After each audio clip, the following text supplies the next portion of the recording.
AIMIM અધ્યક્ષ અસદુદ્દીન ઓવૈસીના હિજાબ પરના નિવેદનથી વિવાદ ઊભો થયો છે। ઓવૈસીએ કહ્યું, એક દિવસ હિજાબ પહેરેલી મહિલા દેશની પીએમ બનશે।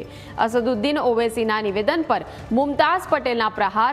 કહ્યું, બંધારણ દરેકને સમાન અધિકાર આપે છે। કોઈ પણ સમુદાયની વ્યક્તિ પીએમ બની શકે છે। હિજાબ પહેરેલી જ નહીં, કોઈ પણ મહિલા પીએમ બની શકે તેવું મુમતાઝે કહ્યું। ઓળખ કોઈ પણ વ્યક્તિની યોગ્યતા નક્કી નથી કરતા। पाकिस्तान के संविधान में लिखा हुआ है कि सिर्फ एक ही मजहब का आदमी पाकिस्तान का प्राइम मिनिस्टर या सदर बन सकता है।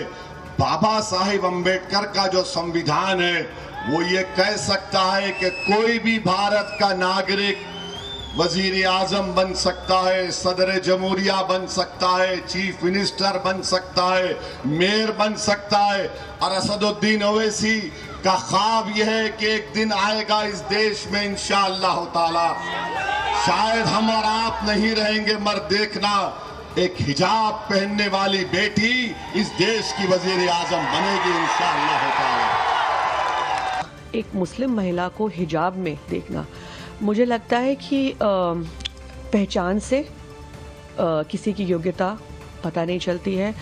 हिजाब वाली मुस्लिम महिला ही क्यों, मैं भी एक मुसलमान औरत हूँ, सबको हक है, संविधान ने भी दिया है। और अगर मैं धर्म की भी बात करूँ तो ये खुदा और हमारे बीच में है। तो ये कहना कि हिजाब पहनी मुस्लिम महिला ही प्रधानमंत्री बने, इसको मैं एक्सट्रीम बात कहूँगी।